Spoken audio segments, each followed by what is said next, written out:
Bonjour à tous, Jean-Christophe d'Énergie Inspirée. Et je voudrais faire une petite vidéo. On est le 22 mars 2020, en pleine crise sanitaire du coronavirus. Et comme vous tous, on se pose beaucoup de questions, quoi.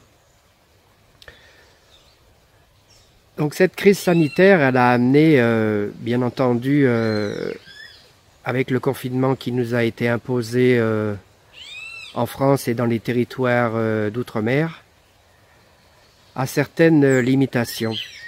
Et surtout, elle nous amène à réfléchir à la manière dont on vit, à la manière dont on a vécu et à la manière dont on va vivre une fois que cette crise sera maîtrisée. Bien entendu, il faut rester positif et pour ma part, c'est avec certitude que je crois que nous allons nous en sortir d'ici au moins quelques semaines, et moi je dirais plutôt quelques mois. Mais on va passer à travers cette épreuve qui est assez douloureuse quand même. Mais le but, c'est pas de parler vraiment de la crise vraiment en elle-même, mais plutôt ce qu'elle nous apporte dans notre vie de tous les jours, ses côtés négatifs et ses côtés positifs. Alors bien entendu, les côtés négatifs, c'est toutes les restrictions et voir aussi des gens qui sont malades un peu partout dans le monde, qui meurent, et j'espère pour vous qu'aucun de vos proches ou vous-même n'avez été affecté par le virus. Mais ce qui est important, c'est je pense, de profiter de cette période pour vraiment réfléchir un petit peu plus profondément sur ce qui vraiment est essentiel dans la vie, quoi. Donc on se lève un peu le matin, on avait des tas d'objectifs, des rêves, des projets pour les semaines, les mois futurs, et on se rend compte que là on est dans une période où tout est arrêté, quasiment on est limité. Certaines personnes bien entendu peuvent encore aller travailler, mais tout le monde est affecté par l'économie car beaucoup de grosses industries sont à l'arrêt. Et ça fait boule de neige, et beaucoup de commerces et d'industries ont été fermés dû au confinement, quoi. Donc on se pose beaucoup de questions quant à l'après-coronavirus. Et surtout, cette crise nous amène à vraiment à repenser à ce qui est un petit peu à vraiment ce qui est l'essentiel, quoi. Alors pour beaucoup de gens, ça doit être assez dramatique parce qu'ils ont l'habitude d'avoir un train de vie bien réglé, avec plein d'activités et beaucoup de liberté.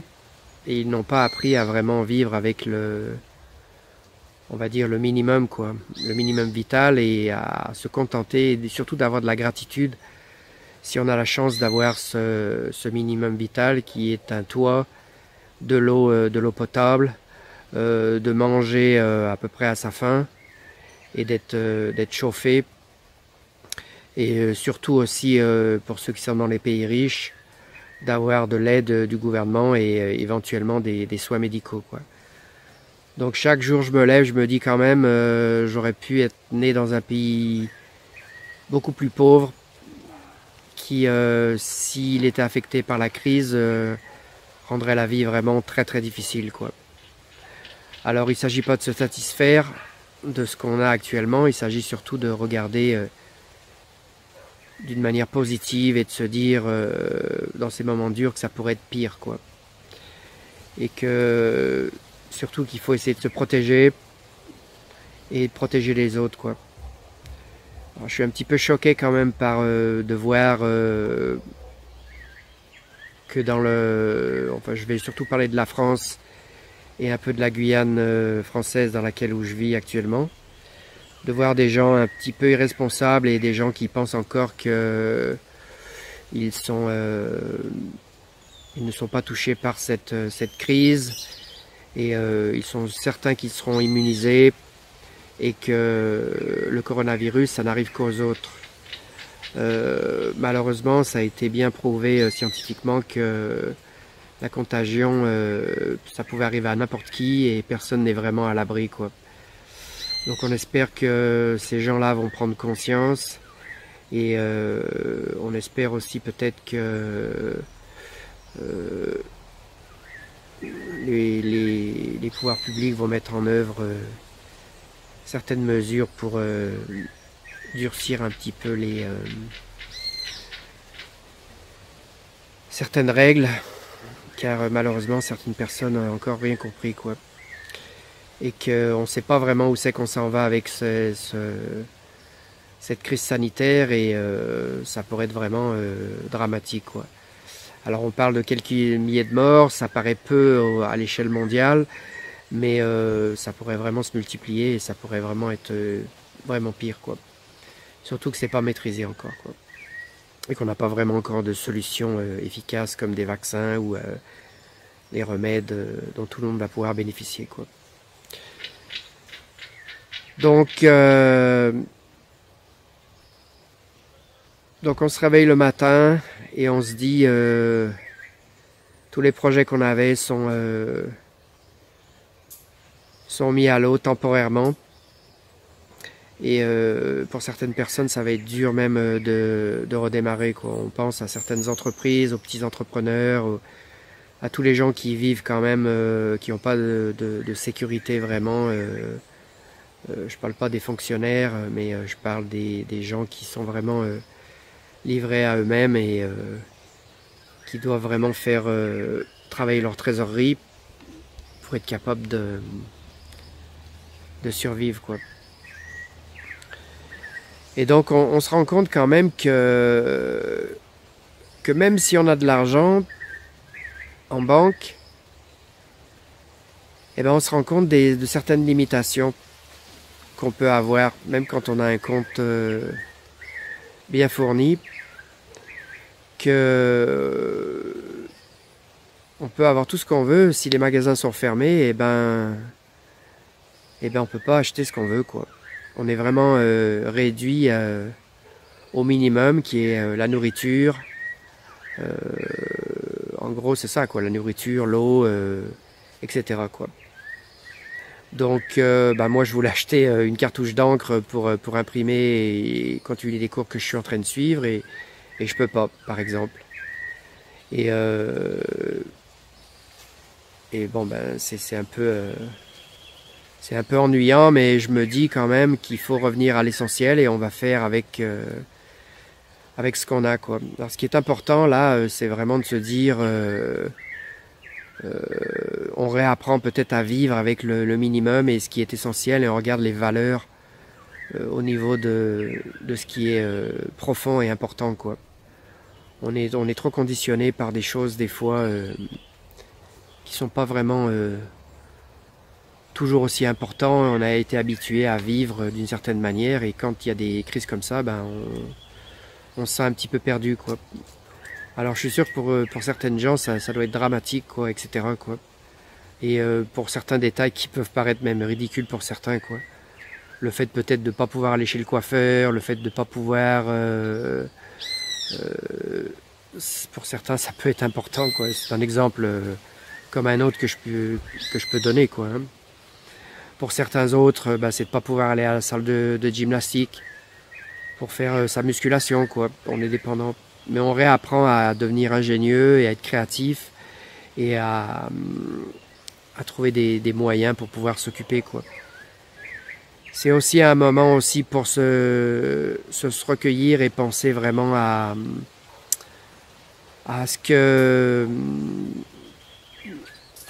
l'humanité a pu faire à la planète au niveau de sa destruction et le pillage des ressources naturelles et au mépris de l'environnement, quoi. Alors on se rend compte dernièrement que la nature reprend ses droits et ça c'est un petit peu le côté positif que je vois dans cette crise sanitaire, même si malheureusement on ne devrait pas souhaiter que que ça arrive à l'humanité, et des choses comme ça. Peut-être que l'après coronavirus, ça va nous amener à réfléchir un petit peu sur certaines choses, quoi. Et aussi peut-être certaines prévoyances quant au budget dans lesquels on doit investir au niveau de la société, quoi.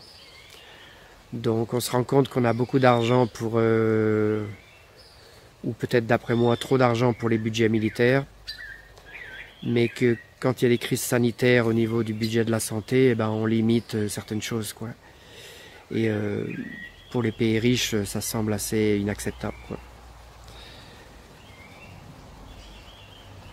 Donc cette crise, elle va vraiment amener certainement après les hommes politiques et les soi-disant leaders à vraiment peut-être faire un bilan de certaines choses. Et vu que c'est une crise mondiale, ça va amener vraiment peut-être tous les États à vraiment revoir certaines choses quant à notre manière de vivre. Et en ce sens-là, c'est peut-être positif. Alors l'humanité avait vécu d'autres crises dans le passé, au cours du dernier siècle, et on s'en est sorti, quoi. Il y a eu, pour l'instant, on n'est pas dans le moment encore où c'est encore dramatique. Ça pourrait s'en venir, on le souhaite pas, mais on a eu des moments et l'humanité s'en est sortie, quoi. La Grande Dépression, la guerre de 39-45, où les gens étaient vraiment amenés à vivre avec l'essentiel, quoi. Et que l'argent c'est bien joli, mais ça peut des fois ne pas vous sauver, quoi. Donc une autre chose peut-être à méditer aussi est travailler un petit peu plus sur au niveau de la vibration de l'amour. Alors quand on dit amour, ça veut pas dire sexualité, quoi. J'encourage pas, enfin j'encourage pas les gens en ce temps de coronavirus à avoir des activités sexuelles, quoi. C'est pas ce que je veux dire, quoi. Les gens font bien ce qu'ils veulent, quoi. Ce que je veux dire, c'est au niveau de la vibration de l'amour, c'est de se rendre compte que on est tous dans le même bateau, et que la promotion de la haine et toute cette économie basée sur l'égoïsme, la violence, la haine, peut-être il faudrait qu'on médite un petit peu dessus, etc., quoi. Et ça serait bien aussi que peut-être les plus âgés transmettent des valeurs positives et optimistes à leurs cadets, quoi. Chose malheureusement qui n'a pas été fait, et cela surtout dans les pays encore, d'après moi, développés, quoi. Donc cette crise du coronavirus, elle va amener quand même des tas de choses, outre les économies qui vont vraiment avoir du mal à s'en remettre. On va s'en sortir de toute façon, quoi. Et faut voir ça comme ça, quoi. En attendant, il faut espérer que les choses vont pas être empirées et que les gens vont prendre conscience un petit peu que il faut être solidaire, quoi. Et la solidarité dans ce moment, c'est vraiment de rester chez soi, quoi, et d'éviter tout contact, parce qu'effectivement le moins de contact peut être à risque. Et s'estimer heureux d'avoir des gens qui ont la dévotion de s'occuper de ceux qui sont malades et de les protéger, de les soigner, quoi. Donc les médecins, les infirmiers, tout le personnel médical, le personnel aussi policier et militaire, qui sont quand même aussi en première ligne et qui font pas toujours un travail avec beaucoup de gratitude. Je pense pas que ça leur fait plaisir de mettre des amendes, mais malheureusement certaines gens n'ont pas l'air de vraiment vouloir comprendre, quoi. Donc c'est ça, quoi. Donc voilà un petit peu mon commentaire par rapport à ça aujourd'hui. En attendant, restez positifs, protégez-vous et attendons que la tempête va passer et on va s'en sortir, quoi.